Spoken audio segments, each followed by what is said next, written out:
Good evening, ladies and gentlemen. Welcome to the Alphabetical Fugazi, the only podcast that devotes an episode each to discussing every song in the Fugazi catalog, from Fuga A to Fuga Z. I'm your host, Ian James Wright, and joining me today to discuss Blueprint from the 1990 album Repeater, we have Travis Just of the New York ensemble Object Collection. He's the composer and conductor of It's All True, which is an experimental opera based on Fugazi's archive of live recordings. Travis, welcome to the show. Hi, thanks. Thank you for coming on. You, before we get into any further, can you explain to our listeners what It's All True is exactly? It's a performance piece, a live performance piece that I made for my group Object Collection in 2016. It's based on all of the sort of all the sound and noise from how many are there? 870, 890? I can't remember. All the released shows from the Fugazi's live archive series. So everything on there except the songs. So I went through the entire archive and kind of made a log of like all the sort of sounds, feedback, and like little drum rolls and like this and that, and like little like random pointless, aimless riffs and noodling, and then and sort of collaged that together to make like this 100-minute, 90-minute thing. Then overlaid all that, transcribed it, and then had an ensemble of 4 electric guitars and 2 drummers, and a couple of the guitars doubled on bass, play it. And then there was also the vocals were also made up of like text from those same things, like the same like interstitial text.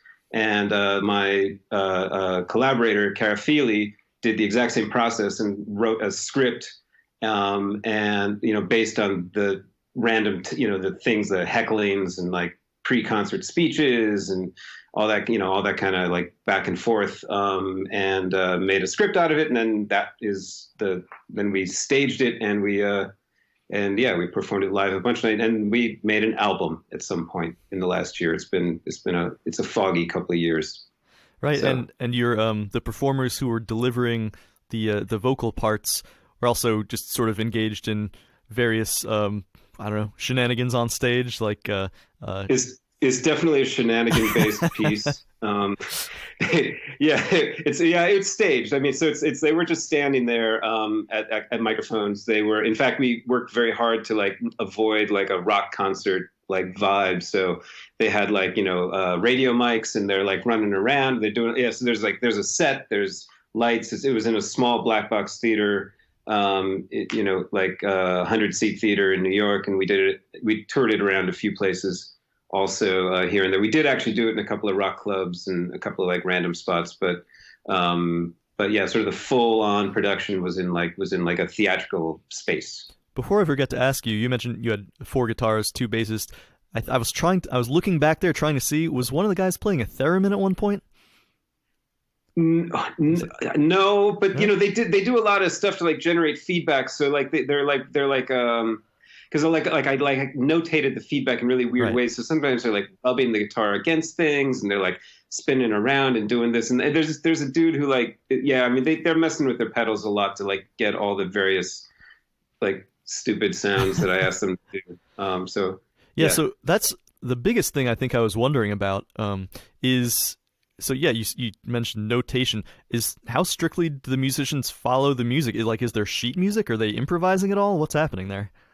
It was really hard because like I made this like audio collage, this like 100-minute audio collage, and then I was like, okay, what do I do now? And because I wanted to have people play it, but like I didn't know the best way. So actually, at one point I was like, okay, maybe I can give them like verbal instructions, and they could kind of semi-improvise it, or maybe you could do a little like a mixture of this and that. But it was so chaotic, and it was so hard to like have anybody start together and stop together, or be like anywhere near one another. So in the end, I ended up like notating it in just like really it's standard music notation, which is actually kind of weird for me. Like I'm an improviser originally, and like used a lot of like text and stuff when I composed, but like, yeah, this is just like, it looks like just like normal sheet music. And it's just like, I'm there, I'm conducting time and cueing, and yeah, they're following it to the letter.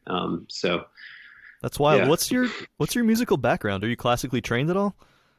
I not well, but I started as a saxophonist. I was like an improviser. Like I played like I had like when I was in high school, I had like a jazz trio, and then it kind of like split off from there into sort of like outer, more like far out like improvisational stuff. Like got into like Sun Ra and Eric Dolphy and Ornette Coleman and stuff, and then contemporary people, and then got into like John Cage and Christian Wolff and other sort of like experimental composers, and I mean I did study, I went to school, but was kind of like doing this kind of like weirdo stuff the whole while. I mean I was also in like some random bands and like played in like weird metal clubs and like places here and there. I mean playing like, but as a saxophonist there's not a lot of like opportunity, so it's not as I was in a ska band. I mean it was the 90s. So I was in a couple ska bands. Yeah, I absolve you, my son. It's okay. No, man, we've all been there. It's coming back. I can't wait. Is that right? Yeah, I hope so. Oh man, it's a good scene, man. I have nothing against ska. It's so much fun, really. I remember those times. Yeah. Yeah, man. Yeah. Well, so the total effect of It's All Truths. I guess I imagine probably a lot of people have used the word mind bending talking about this, because. Like that's how it definitely appears to me. It's so the effect is you're just hearing all these sounds from Fugazi shows thrown together. I was wondering a little as I was watching / listening to it, because I thought some of the vocal lines they're not delivered in exactly the cadence, right, that they were delivered on these recordings. No, they're sort of like more stagey, right? Yeah. Well, it's actually notated. It's like speech, but like I notate the speech. So like they do like, but not like they're not like singing. I mean, like they're like singing, speaking. I mean, I think for me it's like a kind of singing. But like they're more flexible than the band. But it's like tightly cued. I mean, I have like cue lights, and like I'm like cueing them. I had to cue them with my foot. I had like a guitar pedal rig, so I could like cue them with my foot while I was conducting the band. And like these lights that are turning on and off and like telling them when to come in and stuff. But yeah, no, it's not like they're not like imitating like the people, either the speeches or like the guys in the band. It's like rewritten. No, but even so, sometimes I would hear a line and I would be like, oh, that's obviously Ian MacKaye. Yeah. It just sounds like the words are something that he would say. I was like wondering if you took a Fugazi fan and showed them this performance, and they had no idea beforehand what it was based on. I wonder how quickly it would take them to sort of catch on what was happening there. I don't know. There's little bits of songs too. I mean, there's like things. It's like, oh, there's just a. I don't know. There's like little bits. It depends on what you're listening for, but I mean, like there's like a little snatch of caustic acrostic, and there's like a little thing of like, oh, it's like I know that like little drum beat that Brendan does. It's like so I mean, there's like little things in there, but like. It's none of the hits, you know what I mean? So, sure. But I mean, like I think like when you hear the stuff that people are talking about, like it's pretty evident. Although we took out any like proper pronouns, like so we turned, instead of like saying like hey Guy, we'd be like hey you, stuff. So we did like to try to like make it like more what's the word? It's kind of like more general, and also like a couple of like place names, like if they're like talking about like whatever, like there's like a reference to like Clarence Thomas or something, and like we like kind of like made it like open-ended, like say like the Supreme Court or whatever, something like that, so that it would like so that it didn't feel dated, because we like one of the dangers with doing that thing was that it would feel like a nostalgia piece, or it'd be like like this like kind of like 90s revival something or other, which is like not what we wanted to do at all. So we wanted to like make it feel contemporary and as much as possible. Sure. And also, as far as capturing the sound of Fugazi goes, you did a really good job just with the tonality, the timbre of guitars, capturing what Fugazi sounds like, right? It just sort of sounds like them. Do you have any tips on how you replicated that sound for our musician friends who are listening? Yeah, I don't know. It's I had to get the guys to play like it's you know what, it's actually a good description of how I think of how what I think of like when I think of them as players. I mean specifically the guitars, right? I mean, but actually even with the drums, like the drums like have a I mean one of the thing you know the drums have a particular he has like Brendan has a particular tight sound, like it's kind of like a high snare, you know what I mean? And it's like it's a very like tight and powerful. It's almost kind of like it's almost like it sounds more like Tony Williams almost, like sort of like the drum, you know, Miles Davis drummer from the 60s. Then it sounds like, you know, I don't know, like the dude from like Dead Kennedys. It's not like that heavy foot drum sound, right? It's kind of like light and skittering. And like with the guitars, like they had to be kind of like a mix of like loose and tight at the same time. So they had to like keep their place, but also like, you know, they like be playful with it and kind of like be able to like skid. I don't know. It's a, I don't know. There's like I always think of, when I think of them as a band, I always think of like this like loose, tight sort of like thing where it's like, it's kind of like both things at once, you know? Absolutely. Right. It's, you know, they have these hallmarks of a jam band, you know, not using any set lists, doing sort of extended, you know, jams, feedback sessions. But of course they're also super tight sort of post-hardcore kind of group. So yeah, they're unique that way, I'd say. Yeah. Well, yeah, that's amazing. And I gotta say, like, it sounds like, you know, I've been doing some background research for this show, looking through the archives, mainly gathering data on just some things like how often certain songs were played, things like that. So even the small amount of research I've done is a little time consuming. This must have taken you forever. Like, I can only imagine. It was months. Yeah, it was exhausting. It was like basically any free moment I had for months. Like I was like, you know, if I was like, I had like a job, I was doing like audio mixing, and anytime, you know, like I was like downtime in the like theater I was in, it was like a concert mixing, and I was like, anytime there was down, I'd like have like an earphone in, and I'd be like going through, you know what I mean?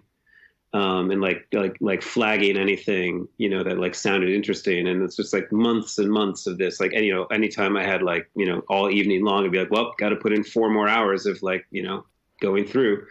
Yeah, it was definitely, it was a labor of love at a point, because it was like not particularly, I mean, the music is great, but I didn't listen to any of the songs. So it's like, I just like was listening to all this stuff. I was like in Fugazi land, like every waking moment, but like I didn't get to like listen to any of like the super sweet songs, you know? So I was like skipping through all that, just listen to them like chit chat, you know? So yeah, it seems like it might start to drive you insane at a certain point, but I think, yeah, I'm still recovering.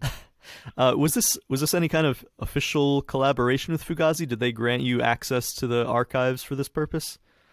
We asked their permission before. I mean, we, you know, so like we kind of like came up with the idea, and we're like, that's a kind of like weird idea. I wonder, you know, we're like, would that be like any good? And so then I kind of like went into a couple, you know, because I, you know, as a result of like the birth of the internet, I mean, I became like and actually even before, like I used to collect like tapes of like whatever my favorite like bands. It was mostly like punk bands.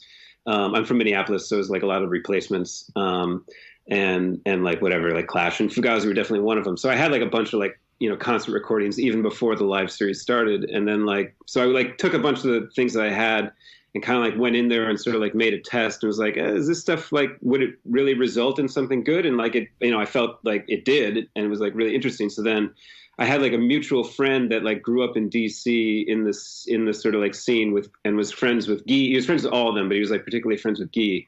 And Guy lives in Brooklyn, a different part than I do, but he lives in town.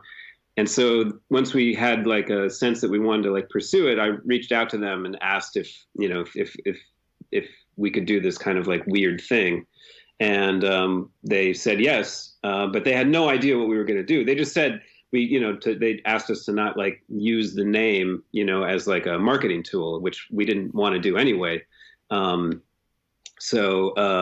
You know, and like kind of like do something gross with it, you know. So right. We were trying to be, you know, as really like respectful of sort of like the legacy as we could, but while still doing this like kind of strange project. So, but they had no idea what it was going to be. So then once they gave us permission, you know, they didn't, you know, I would like tell them, oh yeah, we're going to like do it here. We're like doing it in Norway, you know, and they're like, oh, cool. But we didn't like send them anything.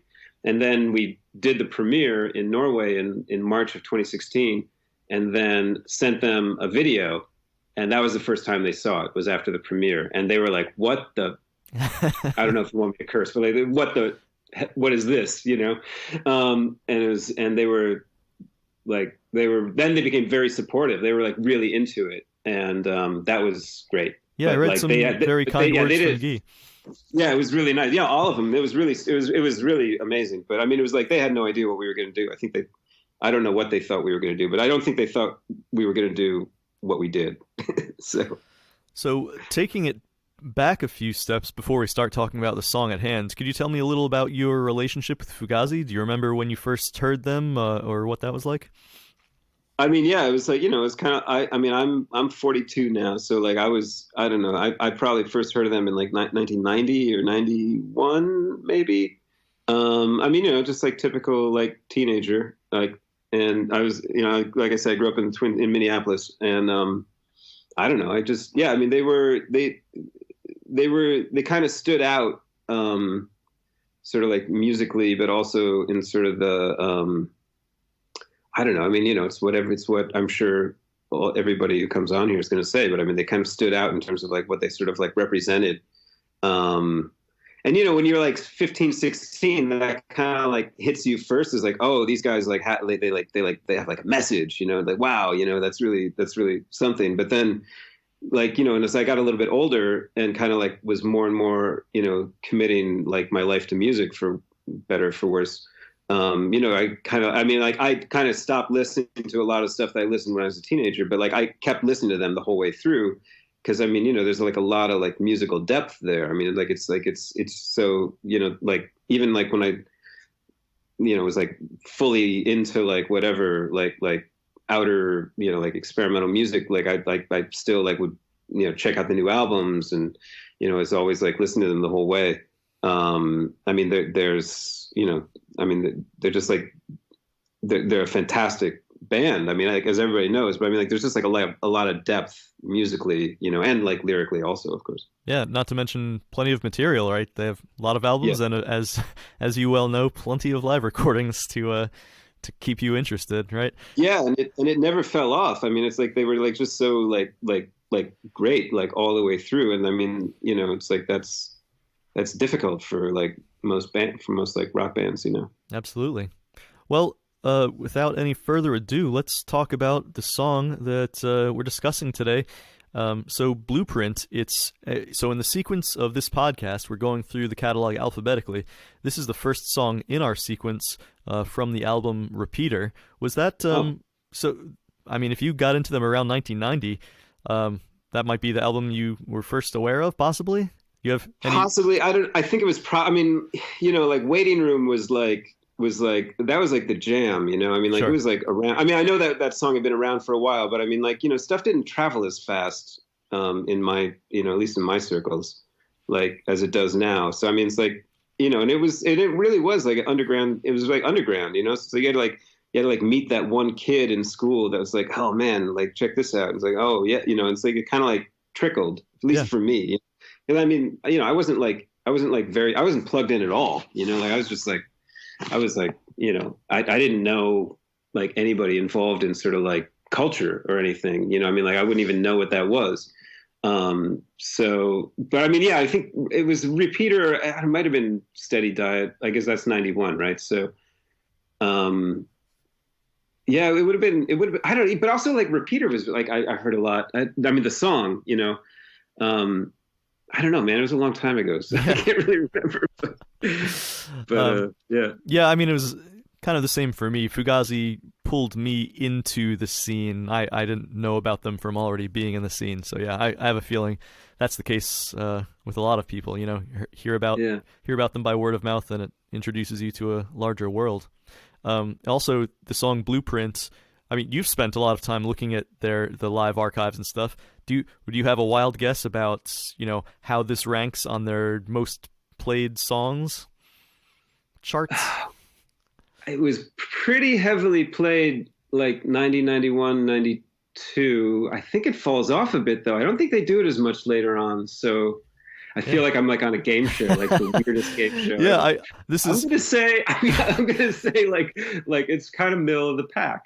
This is actually number 3 with a bullet. No. The number 3 Oh, most man, played song in their catalog, Wow. 584 times, is Holy. according to the data that I have.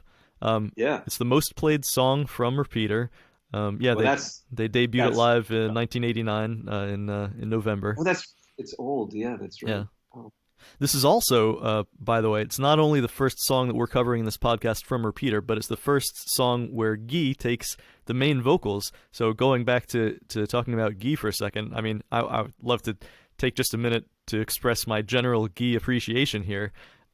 It's just as a sort of freak of how this podcast is going. Like the first several have been Ian songs, but we have our first Guy song here. So I mean, I just love to say about him. It's so awesome how he and Ian are sort of not contrasting, but supplemental maybe forces on stage to each other. I'm even just looking at them, right? So Ian's I always think of Ian playing with like his sort of like legs together, and Guy is like got his legs wide apart, like his joints locked, and he's in some kind of insane triangle-shaped stance as he's playing guitar. So that's awesome. His vocal delivery is such a cool contrast to Ian. Also, he's both. It's this interesting melodic sense he has, and he throws in these little trills a lot of the time, like brah, like at the beginning of lines. It's so cool, and his lyrics are sort of strange, impressionistic a lot of the time. So yeah, let's hear it for Guy. Yeah, for sure. So for Blueprint, this is I'm gonna let you have the first word in general on this. You said you'd be interested in talking about this. So, do you have any general opening remarks to talk about this? There's something like lyrically about it that really like resonates. Because I mean, it's kind of like I don't know. I mean, it's funny. Like with lyrics, it's hard because like I never like I used to just like do like cassette dubs of cassette dubs, or then I was like listening to like the live shows. So I actually like never saw a lyric sheet, you know what I mean? Like I never like would listen to, I'm not even 100% sure what the lyrics are, I mean, even for like some of my, whatever, like my favorite songs, like I don't totally know what the words are. And I like mishear them all the time. So like, maybe I'm like saying them wrong, but like, I kind of like feel like, there's something about like the way about like putting the sort of like responsibility of, I hear it in kind of like cultural terms, like like we can make a blueprint, right? Obviously you can apply that to like, political situations or any other kind of like social situation. But I mean, like, I like thinking about it in terms of like a cultural relationship between like artist and like audience and artist and market and like all that kind of stuff. And I mean, like, it does like, what I like about it is it like puts a responsibility on like the audience, that it's their choice, like what they listen to. Like they don't need to be told, they don't just like accept what's being given to them, but like they can choose what they buy. You know what I mean? And like buy doesn't have to be with money, of course. It can just be they can choose what they engage with. And I like that because I mean, like in this like underground like performance world that I'm in of like theater and dance and like experimental music, like I mean that's like fundamental to like its very existence, you know what I mean? Mm-hmm. is like having like this audience and having these artists that like make that like kind of like radical choice and like apply it like down the line. And I have like I'm kind of like absurdly optimistic about audiences. I do this kind of like far out thing that's like that's not marketable in any way. And it's definitely like a niche, but it's the kind of thing where it's like, it's a niche for anybody, you know what I mean? Like anybody can like choose to like be involved in it or like be involved in like whatever, like underground punk rock or like underground, like it's open to everybody, but like you have to like make that choice and go to it and like like look into it. And I don't know, that's kind of what the words sort of say to me. And I mean musically it's like super strong too. I mean like that sort of like fake out like peaceful sort of like chord strumming at the beginning and then it just like bangs right in. I mean that's Yeah. that's a hot beginning, you know. It is hot. I like it in the beginning. I mean, you might know more about music than me. Is it correct to call it a pedal tone? Like his guitar is playing these octave chords, but it's the same chord the whole time as Ian's guitar moves through the chord changes.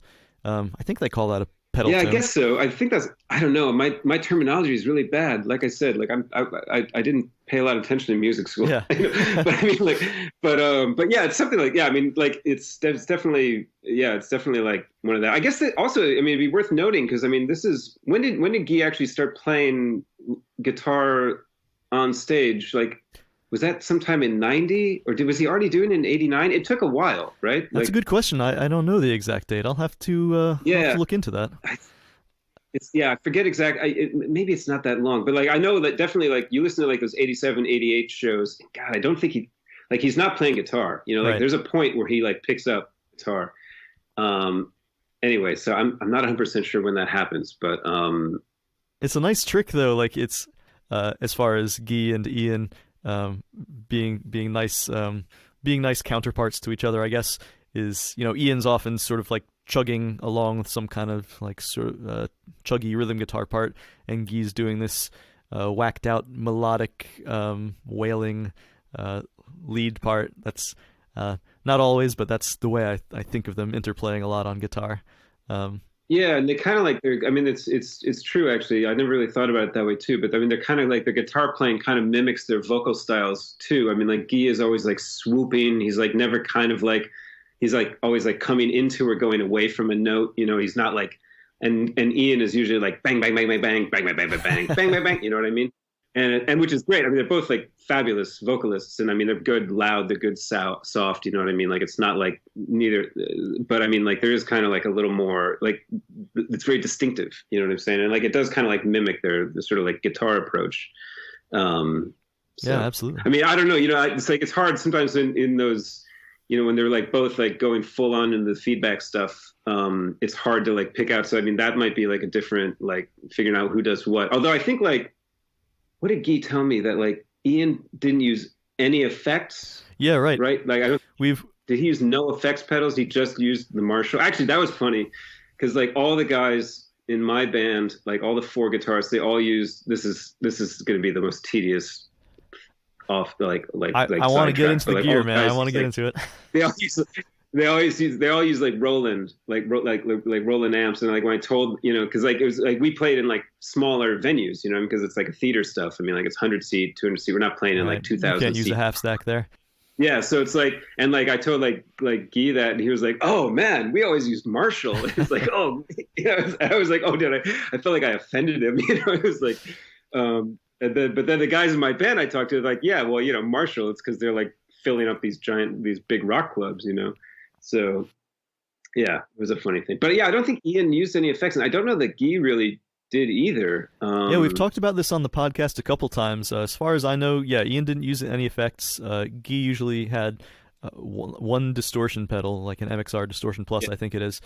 But yeah, I think that's about it, which makes it just sort of fascinating how they found so many different sounds just with their hands. I really admire that as a guitar player. There was the kill switch on Ian's guitar was like that was like my bête noire when I was like working on my piece, because I was like, they did this thing where it's like, you know, it's like clicking on and off, and I was like, what the hell is he doing, you know? But he just had a kill switch, which I don't know exactly what function that would serve for him. Are you sure about that? What I always thought it was is if you have a guitar like a Gibson SG like that, it has it has two pickups. Well, I'm not a guitarist, okay. So but go ahead. So go ahead and tell me what I think it is. Right, you have two pickups, and you have a volume and a tone control for each pickup. So if you turn the volume all the way off on one of the pickups and you use that toggle switch, it's not actually a kill switch. It's like it's just switching back and forth from the pickup that's on to the pickup that's not on. Yeah. I mean, it's the equivalent of the same. Sorry if that's a pedantic distinction, because I know like are you a guitarist? I mean, I spent like a lot of my last like 3 or 4 years with like 4 guitarists, so like it's fine. But like I like this is like I do not like know of what I speak. But some that is a mod that some people do. Some people have kill switches actually built into their guitars. I think Johnny Greenwood notably had that in his like Radiohead Telecaster.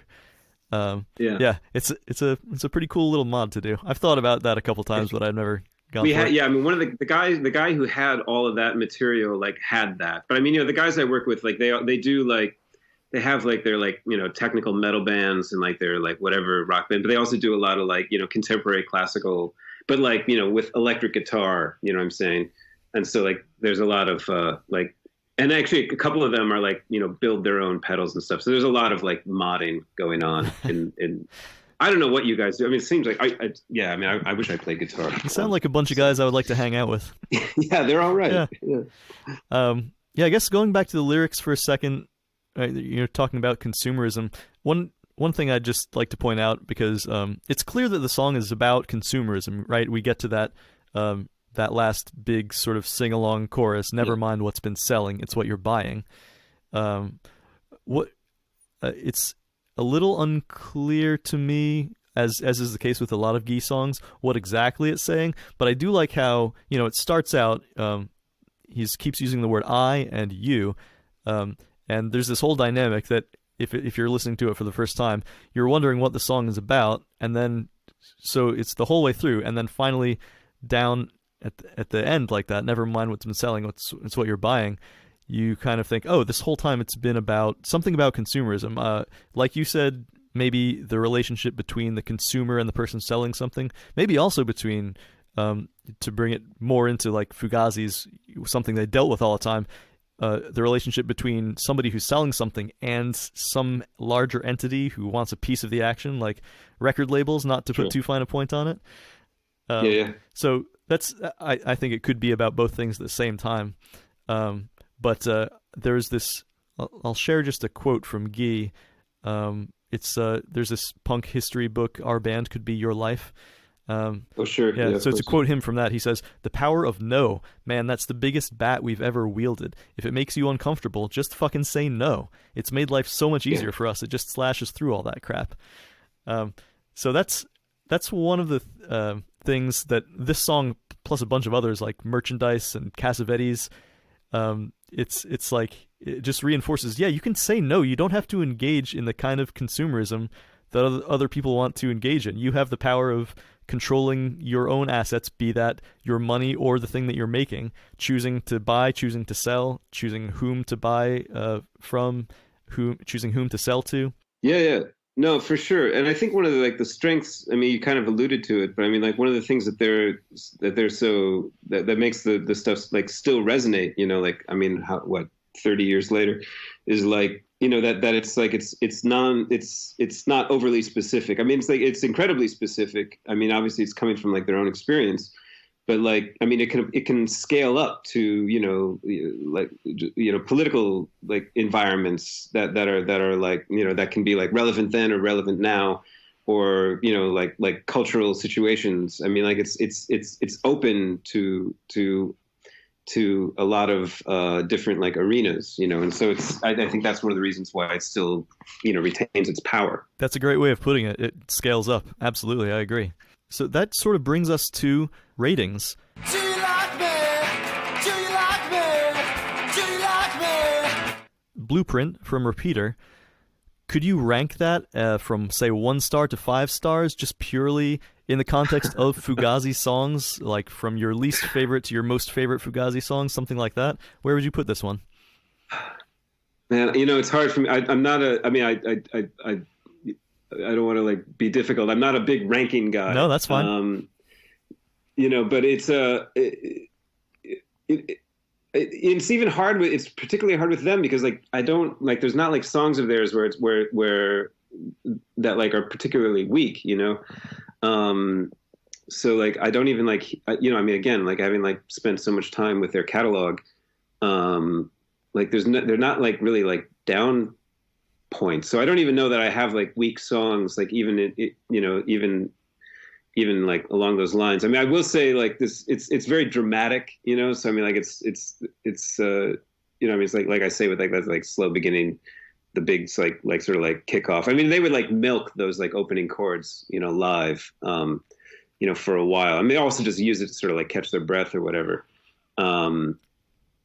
I I don't know. It's hard. I mean, it's a good one. I mean, God, I'm surprised that it was like the third most frequent song. I mean, so I guess they enjoyed it. Sure. So, I mean, it's a good sing along. You know what I don't know. It's a great one, but I mean, it would be hard for me to like say it's better or worse than any others, because I mean, I have a lot of love for that's fine. All part of them. Part of the fun of this whole rating section is seeing who wants to do it and who's kind of refusing. So that's a perfectly valid response to me. Well, I don't mean to. I don't mean to refuse. Maybe I'm just like lightheartedly stepping aside. How about that's that? Fine. You're not the first one. I'll tell you that right now. All right. I'll give mine. I was thinking about this. You know, it's undeniably, I like almost objectively a classic Fugazi song. But for me, there's something I don't love about it. And I think I was listening to it again. I narrowed it down to one aspect of a classic Fugazi song this doesn't have is one of those great Joe bass lines. Like the bass line is just kind of boring in this song to me. It's just eighth notes. It's just root notes. So that it's almost like a missing ingredient. So controversial, but as classic as this song is, I'm gonna go with 3.5 stars personally. Pains me, but still one of those classic songs. So at the risk of, it's a good point. Yeah, it's true. It isn't a super active. It's actually true. I mean, because he's usually like such a fascinating bass player. I didn't pick that. I didn't pick up on that. But I mean, it was also kind of like there's something about like those chords that are like so like even Steven. You know what I mean? Like, and I feel like maybe he's like overemphasizing it in a way. I don't know. It's interesting. It's hard. I mean, I don't know if they like got into like the conceptual side of it, but it could work in a way. But that's a good point about the bass. I have this running list of things I'd like to ask the band if I ever get the chance to interview them directly. I'd like to know if Joe kind of got bored playing this song live. Like, I don't know, because I've been in bands as a bass player and a guitar player, and there's some of those songs like no matter how good they are, but as a bass player, just like, all right, here we go. Yeah, but you know, there's something about the two that's like there's a simplicity thing. I mean, like, you know, like it's very direct, you know, and I mean, there's something rewarding about just like nailing the most like basic direct things. So I mean, sure, and it could be the kind of thing where it's a nice little bit of a break for Joe. He doesn't have to like break his fingers going all over the place like he does on a lot of the songs. So yeah, I don't know. I'd like to know how he felt about playing it. Okay, so that brings us to plugs. So where can listeners reach you? And do you have anything coming up that you'd like to tell them about? Any more performances or anything? Yeah, no, actually. Well, let's see. Well, there's a website, objectcollection.us. And yeah, actually we have a new piece and a new album, and it's a kind of like science fiction based thing that we sort of like drew from sort of Sun Ra poems and these Russian sort of utopian thinkers, and it's all kind of drum machine and synthesizers. Although there's guitar. Actually, one of the guitarists from It's All True is playing on it, and one of the drummers. Although she's playing like drum pad and samples and stuff. And it's called "You Are Under Our Space Control." As always, you can reach me at fugaziA2Z@gmail.com, and you can also join the Facebook group, The Alphabetical Fugazi. Say what you will about Blueprint, argue with me about giving it an abysmally low rating like I did. I apologize in advance. Don't yell at me too loud. I hope you'll join me for the next episode when we'll be discussing Break. Until then, keep your eyes open.